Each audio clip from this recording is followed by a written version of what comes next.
We're going to have a look now how we can modify the box a little bit further to add a drawer that's going to slide in and out of this box. So in this case here, I want a piece of acrylic that fits perfectly inside my box, and it's going to attach to one of the end tabs. So when I remove one of the end tabs, the piece of acrylic will slide out with it, and it'll allow me to put my LED light on top and also allow me to store things like the battery box underneath. So the first thing we might want to do is create the shelf that's going to slide in and out. What we can do is use one of the top or bottom pieces as a reference to get the exact size we need for that shelf.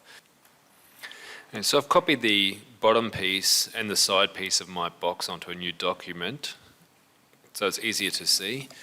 And what we're going to do to create the shelf is we're going to come along, choose the rectangle tool,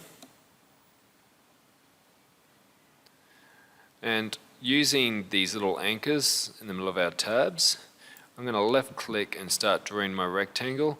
And I'm going to draw that all the way up to the top tab here. And you should know that you're on the right spot because the little word anchor comes up.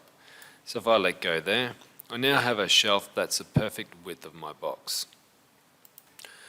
It's not the right length. To get that right length, I'm going to choose a selection tool. I'm going to choose this middle node here.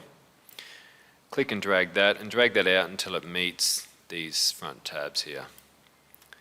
And same thing to the other side.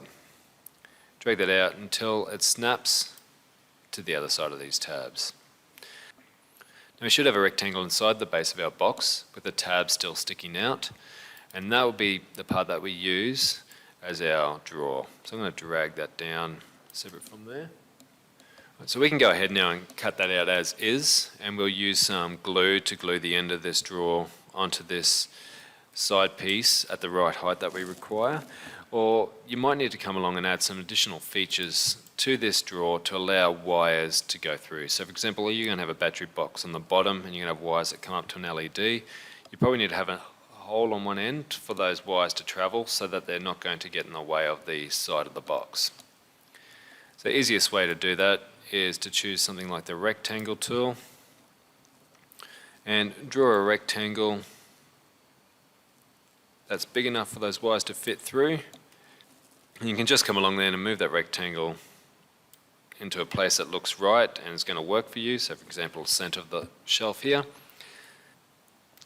Now we can go ahead and join these two parts together, or we can leave this rectangle like this, and when it cuts it out on the laser, it'll end up cutting two rectangles out, and you'll end up with a piece that looks like this shape here.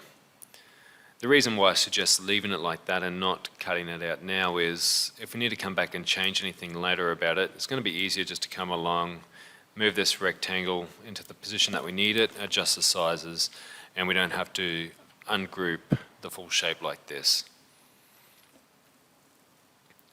So once you have your box done and you've got one little piece like this that fits inside your base with all the additional holes and things that you need, that's ready to cut out and then be glued together so you have a working drawer.